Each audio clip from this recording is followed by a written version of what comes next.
বহুদিন আগে, আজ থেকে প্রায়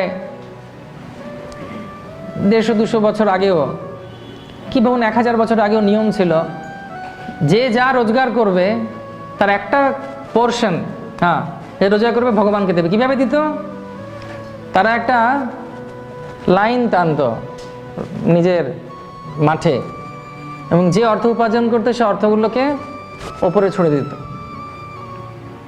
যেটা সে সরলরেখার ওই দিকে পড়বে সেটা ভগবানের মন্দিরের জন্য সেবা, প্রচারের জন্য সেবা, আর এদিকে যেটা পড়বে সেটা হচ্ছে আমার পারিবারিক বা আমার নিজের জন্য।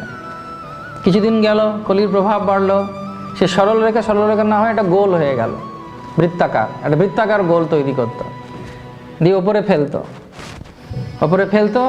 যে বৃত্তাকারের মধ্যে যতটুকু পড়বে ততটুকু ভগবানের সেবায়, মন্দিরের সেবায়, আর বাদ বাকিটা আমার। বোঝা যাচ্ছে তো? এখন কিরকম? ওপরে ফেলে দেবে, ভগবান তোমার যা নেবার নিয়ে নাও, বাকি যা পড়বে সব আমার। বোঝা যাচ্ছে তো? ভগবানের সঙ্গেও সম্পর্ক তৈরি করতে চায় না, ভগবানকে কেউ ভালোবাসতে চায় না। ভগবানকে সামনে কি চায় না? সওদা করার চেষ্টা করে। সেই জন্য মানুষের এত কষ্ট, সেই জন্য সাথে জীবনে যে জিজ্ঞাসা কীভাবে ভালো থাকবো সেটাও হচ্ছে না। যেমন আমি রিসেন্টলি একটা ঘটনা শুনলাম, একজন ব্যক্তি তিরুপতিতে গেছে, তিরুপতিতে গিয়ে তিরুপতি বালাজিকে বলেছে, সেখানে খুব কমন ওখানে, যে আমি তোমার সঙ্গে বিজনেস পার্টনারশিপ নিতে চাই, আমি তোমাকে পার্টনার করলাম বিজনেসের, যা প্রফিট হবে তা 50% তোমার আর 50% আমার। তখন ওনার স্ত্রী ওনাকে জিজ্ঞেস করেছে যে তুমি কত টাকা আশা করছো লাভ হবে? তখন বলছে আমি আশা করছি 1 লাখ লাভ হবে। যে যা হবে তুমি তো 50% দিয়ে দেবে তো? ভগবানকে বলেছে? বলছে হ্যাঁ দিয়ে দেবো।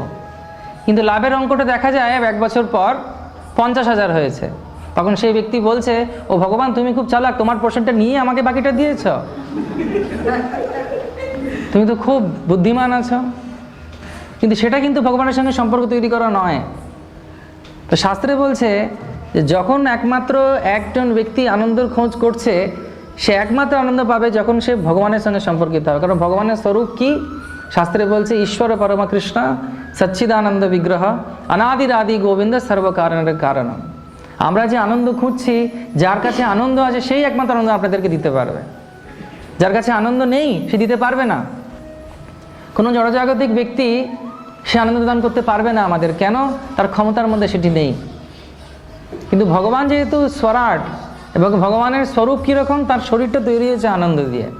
আপনারা দেখবেন রাধা মাধবের ছবি আছে, কে গান গায়, কে বাঁশি বাজায়, যে সম্পূর্ণরূপে আনন্দের মধ্যে রয়েছে।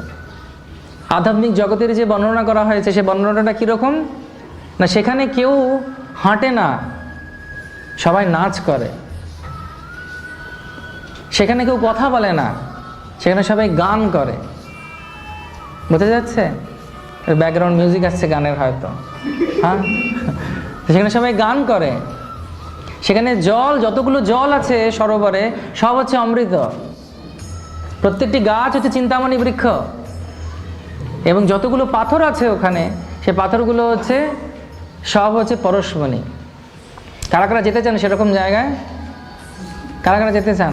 সেখানে কেউ কাউকে হিংসে করে না, কোনো হিংসে করে না সেখানে সবাই সবাইকে ভালোবাসে। এরকম জায়গায় কারা কারা যেতে চান?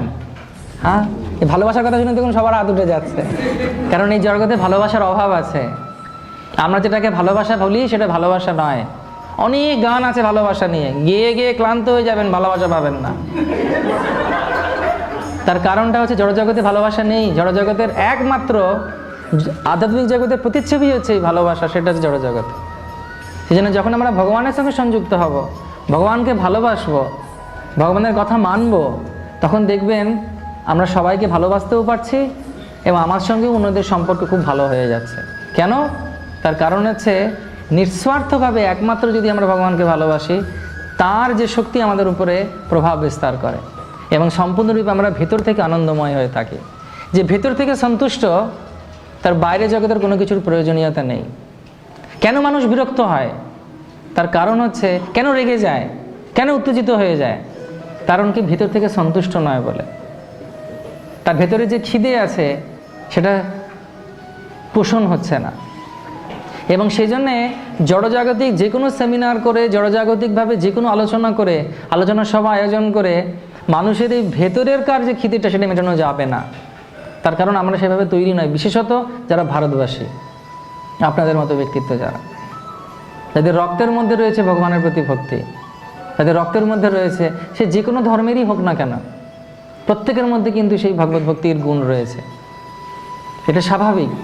আপনারা যতই বাইরের কোনো খাবার খান অন্য দেশের, যতক্ষণ পর্যন্ত দেশের খাবার খাবেন ততক্ষণ আপনার ভালো লাগবেই, বাইরের খাবার বেশি দিন ভালো লাগবে না।